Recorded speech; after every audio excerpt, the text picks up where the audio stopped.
Olá, galerinha da EJA, como estão todos aí, oitavo ano? Tudo bem? Espero que todos estejam bem, na graça de Deus. Professora Eva Vilma, mais uma aulinha aqui de história com vocês.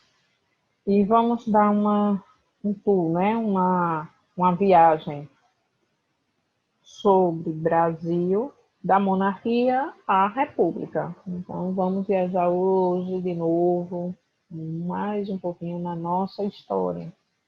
Responderam a atividade? E aí, galera? O que é que vocês estão fazendo? Estão esperando o quê? Que moleza é essa? Vamos lá, galera, respondam, envie para o professor. Pode enviar todas as que não fizeram ainda. Se falta 3, 4, faça lá, dê uma olhadinha, envie. Mas não acumule. Vamos lá, se esforce. Eu sei que não está nada fácil para ninguém, mas temos que ir à luta. Somos brasileiros, né, guerreiros? E acesse lá também o portal Estudo em Casa em Itabaianinha, dê um likezinho lá, certo? Veja, as aulas estão ótimas, tanto as de vocês, né?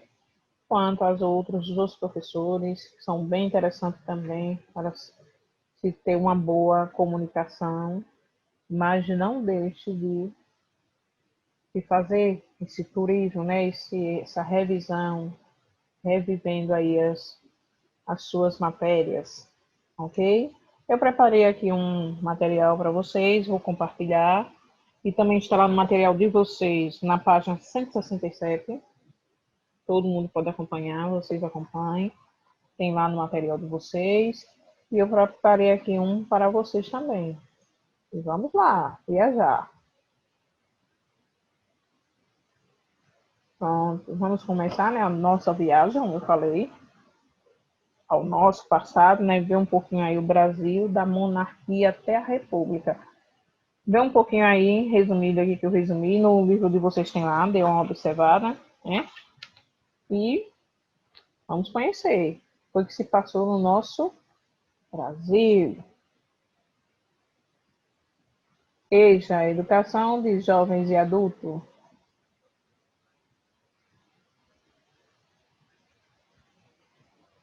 E agora, História do Brasil, da monarquia até a república.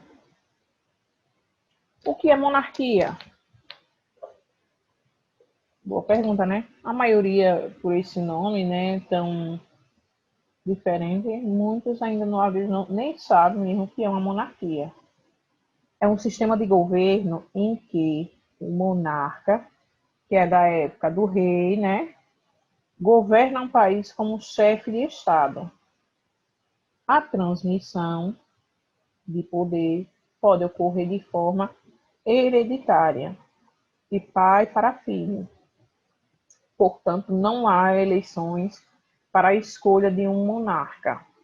Este governa de forma vitalícia, ou seja, até morrer ou abdicar do poder, né? Até renunciar, dizer que não quer mais.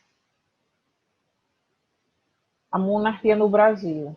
Após a proclamação da independência do Brasil, Dom Pedro, em 1º de dezembro, aos 24 anos, foi coroado o primeiro imperador do Brasil, com o título de Dom Pedro I, e adotou o sistema de monarquia para governar o Brasil. O país, a partir daí, desse momento, né, momentos começavam o primeiro império ou primeiro reinado. A partir desse momento que ele, com os 24 anos, se tornou, né, o imperador.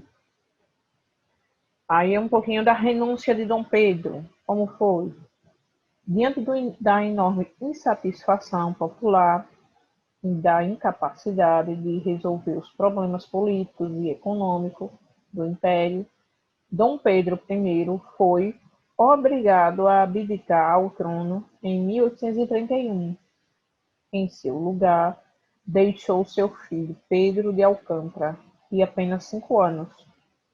Pela pouca idade de Dom Pedro de Alcântara, José Bonifácio foi nomeado para cuidar do menino e administrar seus bens. No período da regência, como Pedro de Alcântara não podia governar o país, por ainda ser muito novo, foi instalado o sistema de regências, onde, temporariamente, políticos eram nomeados para governar o país. No período de regências, o Brasil enfrentou muitas revoltas. O fim do período de regência.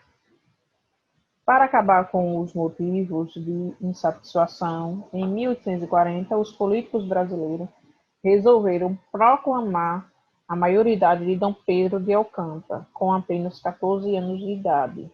Ele assumiu o trono como o segundo imperador do Brasil, com o título de Dom Pedro II.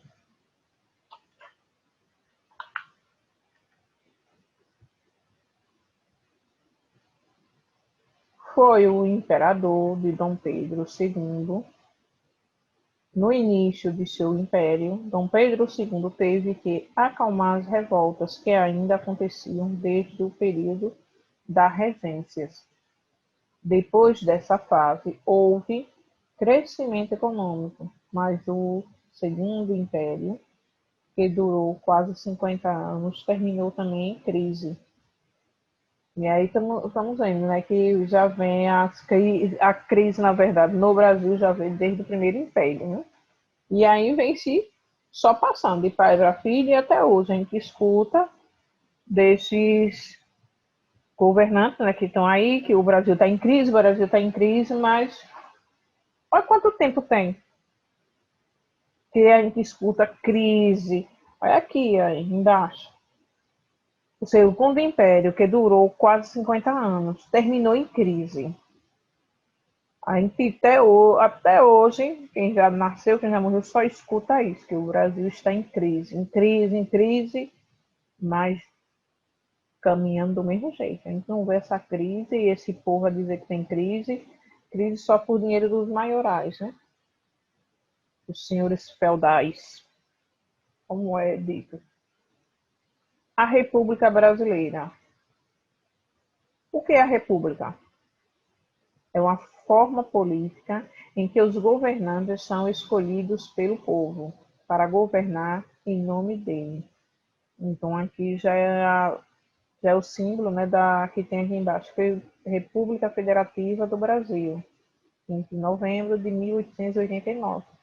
Foi quando entrou essa reforma, né, da República. Os governantes já queriam ser escolhidos pelo povo. A proclamação da República. Descontente com a monarquia, os brasileiros defendiam a proclamação da República.